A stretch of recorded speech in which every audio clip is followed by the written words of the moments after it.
안녕하세요. 원피스 도서관 원도입니다. 원피스 1159화 내용이 공개된 후 샹크스의 어머니와 아버지의 행동에 상당히 많은 문제를 제시하는 의견들이 많은데요. 일부 팬들 사이에서 갈링이 샹크스의 어머니와 샹크스만 죽이려 했을 뿐 샵록은 해치려 하지 않았다는 의견이 있습니다. 정확한 정보에 따르면 갈링은 38년 전 갓달리로 돌아왔을 때 치명적인 일격으로 자신의 아내를 죽이려 했습니다. 기적적으로 붉은 머리의 여성은 남은 힘을 다해 두 아들이 담긴 요람을 밀어내 탈출시켰습니다. 갈링이 한눈을 파는 사이 그는 두 갓난아기를 마리조아로 데려가 키울 생각을 했습니다. 아마도 순수 혈통이 아닌 피거랜드 가문의 피를 이은 그들을 살인 병기로 만들려 했을 겁니다. 샹크스 아버지 갈링의 목표는 3년에 한 번 열리는 천룡인의 인간 사냥 게임에서 우승자가 된 후 그 보상으로 아마존 릴리의 여왕이자 최고의 미녀인 샤키를 아내로 맞이하려는 것이었습니다. 결국 갈링도 샤키에게 반했던 것이죠. 샤키는 해적왕부터 룩스 그리고 갈링까지 전부 반하게 만들었네요. 갈링은 미인의 환심을 사고 싶었기에 새 미녀를 궁으로 들이기 위해 낡은 것을 버리듯 옛 아내를 죽여야 했습니다. 지금부터 샵록과 샹크스 두 아이가 흩어지게 된 진실에 대해 본격적으로 알아보겠습니다. 로저가 아이들을 발견했다면 왜 각자 다른 곳에 가게 된 걸까요? 이번 1159에서 보았듯 샤키는 배신자에게 납치되었습니다. 긴 혀를 가진 이 해적은 어둠 속에서 록스 해적단을 배신한 자였습니다. 아무도 그가 정부와 갓벨리 사건에 대해 뒷거래를 했다는 사실을 몰랐습니다. 39년 전 샤키는 천룡인들의 손에 넘어갔지만 그들은 그녀를 바로 탐하지 않았습니다. 오히려 마리조아에서 그녀를 여왕처럼 돌봤죠. 이건 좀 이상한 일입니다. 왜냐하면 쓰레기 같은 그들의 본성상 아름다운 꽃이 피어있는 것을 그냥 둘 리가 없기 때문입니다. 그들은 1년 동안이나 참고 기다렸습니다. 마침내 38년 전 운명의 그날, 샤키는 갓벨리로 옮겨졌고 우승자에게는 두 가지 선택지가 주어졌습니다.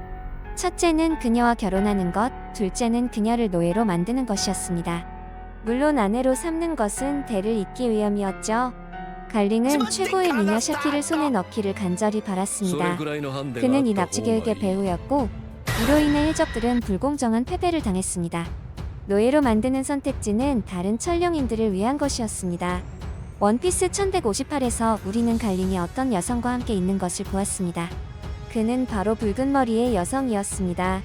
갈링은 순진한 여성을 유혹했고 그 결과로 두 아이가 태어났습니다. 어머니는 아이들에게 샹크스와 샵록이라는 이름을 지어주었습니다. 샵록이 형이었습니다. 갈링이 갓벨리에 나타나자 붉은 머리 여성은 아이들의 아버지가 왔다며 기뻐했습니다. 그녀는 그에게 두 아들이 태어났다는 기쁜 소식을 전했습니다. 갈링은 그저 옅은 미소를 지으며 아이들이 귀엽다고 칭찬했습니다. 여성은 갈링에게 아이들을 사랑한다면 섬에 함께 머물러 달라고 부탁했습니다. 하지만 갈링은 등골이 오싹해지는 한마디를 던졌습니다. 내가 어딘가에 산다면 이 섬은 아닐 것이다. 이 섬은 곧 사라질 테니 나는 이미 다른 아내를 선택했다. 대회에서 우승하면 그녀를 내 여자로 만들 것이다. 붉은 머리 여성이 충격에서 벗어나기도 전에 갈링은 검을 뽑아 그녀의 배를 찔렀습니다. 그리고는 해군들에게 섬으로 진격하라고 명령했습니다. 붉은 머리 여성은 샹크스와 샵록이 담긴 요람을 밀어내 보이지 않는 곳으로 피신시켰습니다. 갈링은 대회 준비로 바빠서 그 일에 크게 신경 쓰지 않았습니다.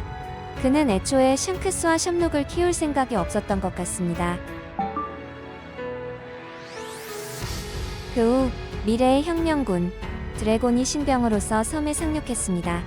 그는 명확한 임무를 받지 못해 무슨 일이 벌어지고 있는지 전혀 이해하지 못했습니다. 드래곤이 갓벨리의 온 목적을 묻자 상관에게 욕만 먹을 뿐이었습니다.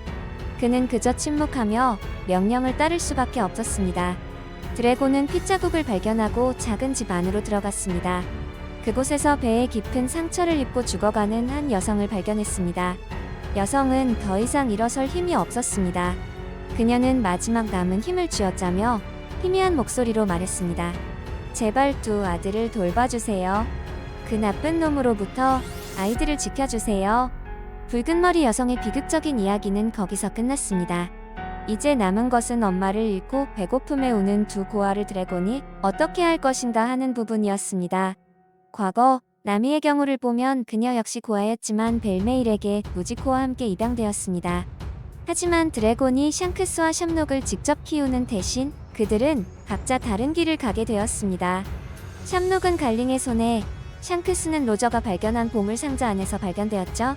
상황으로 보아 드래곤은 남은 시간 동안도 아이를 계속 데리고 다닐 수 없었을 겁니다.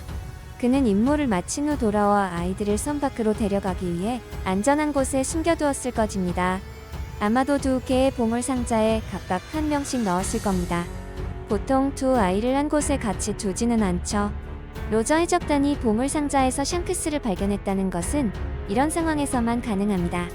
만약 둘을 한 상자에 넣었다면 지금처럼 헤어지는 일은 없었겠죠. 거프와 로저의 대화를 보면 아이들은 부모가 저지른 죄를 짊어져서는 안 된다는 내용이 나옵니다. 또한 로저가 거프에게 자기 아들을 부탁한 것을 보면 38년 전 거프가 로저에게 아이 한 명을 데려가 달라고 부탁했을 가능성이 있습니다. 거프는 해군으로서 전투 중이었기 때문에 보물 상자나 아이를 데리고 다닐 수 없었습니다. 만약 거프가 아이를 데리고 다녔다면 갈링이 분명 샹크스를 다시 데려갔을 겁니다. 아마도 드래곤은 그 사건 이후 샹크스만 찾아서 거프에게 도움을 요청했고 거프는 어쩔 수 없는 상황에서 로저에게 그를 맡겼을 겁니다. 이는 거프가 로저에게 진 은혜의 빚이기도 합니다. 저는 드래곤이 아무 영향력 없는 일반 병사로 등장한 것에 주목해야 한다고 생각합니다. 이때 드래곤은 별다른 능력이 없어 보인다는 것이죠. 그리고 마침 갓델리 산품은 굉장한 능력들을 가지고 있는 악마의 열매들이었고 만약 드래곤이 이곳에서 해군의 환멸을 느끼고 악마의 열매를 탈취한 후 해군을 나왔다면 드래곤은 악마의 열매 능력과 함께 자신의 계획을 모두 이룰 수 있다는 것입니다. 그리고 전설로만 전해져 내려오던 데비 존스의 이야기들이 풀리고 있는데요. 오늘 공개된 내용에 따르면 데비 존스는 최소 조이보이급의 강함과 힘을 가지고 있을 가능성이 높다고 보입니다.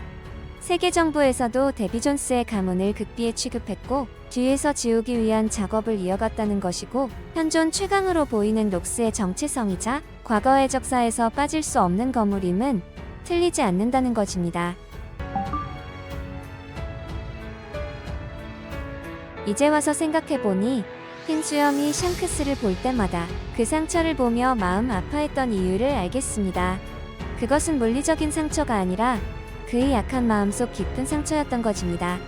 이 모든 것은 여자 때문에 일어난 일입니다. 짐승도 갈링의 인격 앞에서는 고개를 숙일 정도입니다.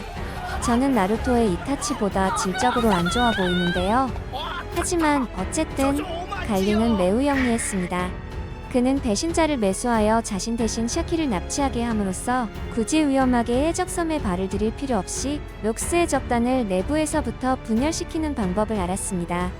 세계 정부에게 갈링의 평가가 좋을 수밖에 없었던 것이고 결국 갈링은 현재 5호선까지 올라가게 되었죠. 수단과 방법을 가리지 않고 심지어 자신의 가족까지 죽일 수 있는 결단력이 있기 때문에 이무의 입장에서 훌륭한 도구로 보였을 것이죠. 재미있게 보셨거나 재미없게 보셨다면 구독, 좋아요 부탁드립니다. 사랑한다고요.